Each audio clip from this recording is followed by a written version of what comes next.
ওয়াকার গতকালকে খুব স্পষ্ট খুব চাচাচলা কথা কইছে, কোনো রাগঢাক করে নাই, এটা ভালো।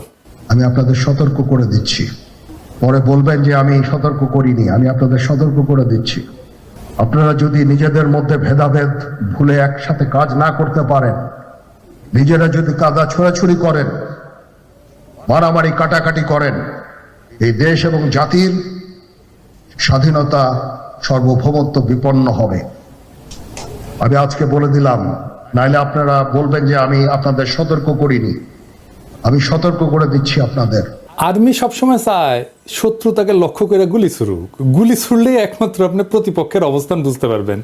ওয়াকার সাহেব নিজের অবস্থান জানাইছেন, নিজেরে দেশের বিপ্লবের ছাত্র জনতার আকাঙ্ক্ষার প্রতিপক্ষ বানাইছেন, আর অবশ্যই অবস্থান জানাইছেন। এটা তার একার অবস্থান না, এই অবস্থান ভারতের, এই অবস্থান আওয়ামী লীগের, এই অবস্থান বাংলাদেশের সুশীল এলিটদের, হয়তো কোনো কোনো রাজনৈতিক দলেরও আমি আর নাম বললাম না। তো সে কি বলিছে? Number, police, RAB, NSI, DGFI এই সমস্ত প্রতিষ্ঠানকে দুর্বল করে তোলা যাবে না। এই সমস্ত প্রতিষ্ঠানের সদস্যদের বিচারের প্রশ্নটা এদেরকে দুর্বল না কইরা সমাধান করা লাগবে। 2 নাম্বার, নির্বাচন ডিসেম্বরে হইতে হবে এবং ইনক্লুসিভ হইতে হবে। ইনক্লুসিভ মানে এটা আওয়ামী লীগ থাকতে হবে, আওয়ামী লীগকে পার্টিসিপেট করতে হবে। 3 নাম্বার, বিডিআর বিদ্রোহের বিচার যা হয়েছে ঠিকঠাক হয়েছে, এটা নিয়ে আর আগানো যাবে না। 4 নাম্বার, দেশব্যাপী যে হানাহানি মারামারি কাটাকাটি হইতেছে এগুলো বন্ধ করা লাগবে। উনি কইছেন মব, নানাবিধ মব বন্ধ করা লাগবে। এইসবের সার কথা কি? সার কথা হইল প্রফেসর ইউনূসের সরকারকে দ্রুত বিদায় নেওয়া লাগবে এবং বিপ্লবী তৎপরতাগুলো বন্ধ করা লাগবে। সোজা কথায় স্ট্যাবলিশমেন্টকে ঠিক রাখা লাগবে। আওয়ামী লীগকেও নির্বাচনে অংশগ্রহণ করতে দিতে হবে।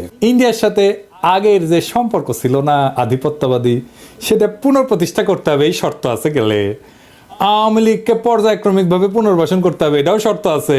বিডিআরের হত্যাকাণ্ডের বিচার নিয়ে আগাইতে পারবেন, এটাও শর্ত আছে। অন্য সকল বাহিনীর বিরুদ্ধে চলমান তদন্ত বন্ধ করতে হবে, এটা আর একটা শর্ত। আর সেনাবাহিনীর আয় ব্যয়ের যে হিসাব টিসাব আছে না, এটার গোপনীয়তা রক্ষা করতে হবে, এটা একটা সত্য। খেয়াল করলে দেখবেন যে আওয়ামী লীগের ষড়যন্ত্রের বিরুদ্ধে ওয়াকারের কোনো বক্তব্য নাই, বরং বেশি বাড়াবাড়ি করলে সার্বভৌমত্ব ঝুঁকিতে পড়ার হুমকি আছে। মানে কি?